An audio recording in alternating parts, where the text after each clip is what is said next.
เกี่ยวเขาแล้วเนาะประมาณนี้รถไฟระบบไหน้ำยังเป็นแบบธรรมชาติอยู่เลยยังไม่ได้ใส่นี่นะครับเพราะว่าปลาไหลเนาะไม่ใส่เทคนิคเล็กๆน้อยๆเนาะเรื่องประสบการณ์หานักเนาะนักมีประโยชน์มาเป็นนักมาปรับเป็นต้นไม้จะเป็นทางลงทางซ้ายเนาะทางเป็นมันเนาะเป็นมันที่มีใต้ลายที่ในหางลายเนาะเป็นมัน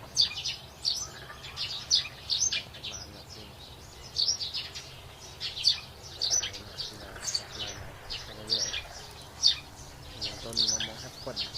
ใหญ่ยิ่งใหญ่ปลูกรดน้ำกันมาเป็นใหญ่เนาะมี